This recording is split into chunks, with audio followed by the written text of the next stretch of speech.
Welcome back. Now, during the week, we were showing the ugly side of a certain part of Australia. This video is a racist attack against a French tourist filmed on a bus in Melbourne. This is just a small part of the tirade, which has now been seen around the world. Hey, mate, close the doors and drive. Fucking stop there, eh? Cut you right now, dog. Talk you missing my. Yeah, come on. Yeah. Look at you. You've been told about get off. Right. One of the passengers threatened to, quote, box cutter the girl for the heinous crime of singing a song in French. The matter is being investigated by police.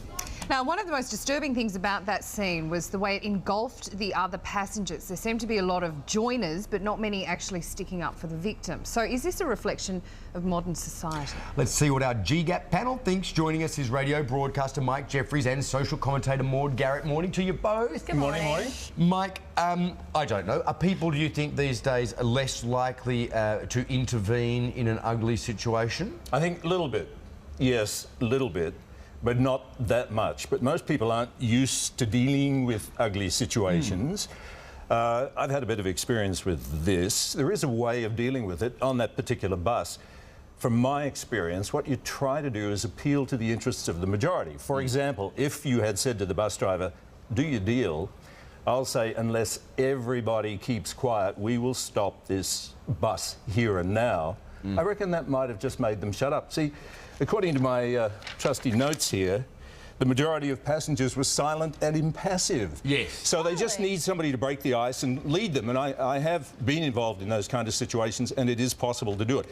Having said that, Good Samaritans don't get rewarded. They're afraid of being sued. Who knows where it'll all go. And stabbed. And stabbed. With Well, a that cutter. was a psycho. Absolutely. And I think, you know, first of all, it's not really racism, it's more xenophobia because she's French. Yes. But that's just a little thing that I have. Secondly, the most disturbing image of that whole thing was the fact that he had a child and an infant in a pram. That's feral. But the other thing that we're pointing to the fact is if there is a sense of offensive nature, so if it's kind of abusing someone, it doesn't ignite a defensive behaviour, it squashes that down. Yeah, so it's offensive. People will jump on board because it's, you know, it's aggressive, it's violent, it's this, it's that, and it does, you know, bring up a mob mentality. But one person's not going to stand up and be like, no, you know, because, yeah, you're right, No, that's the person's going to get stabbed. A perfect situation, at the very least, to assure the girl who was being threatened that no harm would come to it, to grab a couple of other people, go to that end of the bus and say, you know what, we're not going to let that happen to you. Because what's happened here is obviously a guy has filmed it using technology and has edited a really, really clever video that encapsulates the audience and kind of gets people invested into this situation.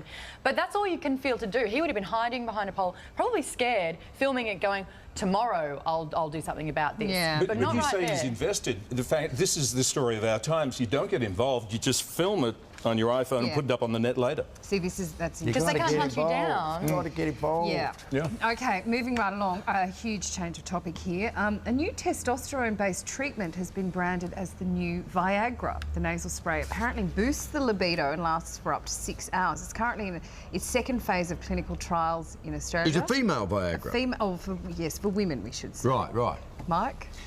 They say it's a female Viagra, but really it's about promoting libido, isn't it? It's not about increasing blood flow to an arterial artery, which is what the original Viagra it has no about. effect. Has no effect on your penis, Mike, if you're a woman.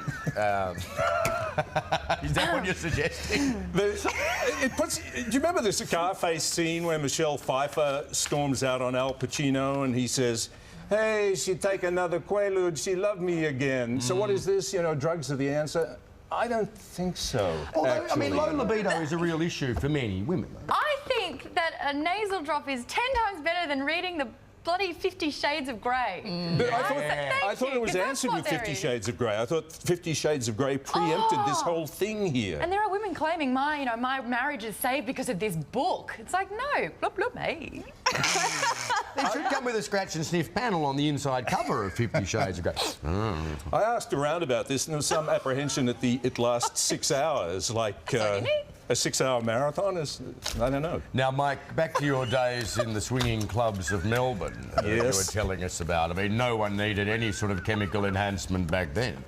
Are you sure? Are we talking about the same era? I feel really weird. I feel really weird. I feel really weird too. Every time Gen Y is more conservative. every time Mike opens his red folder, I feel really weird. Why?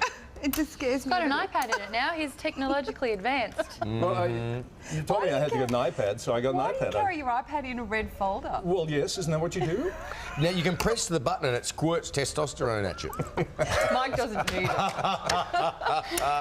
Thank you, Maud. Thank you, Mike. Thank you, I guys. love We you too. got to the bottom of one of those questions, I'm not sure.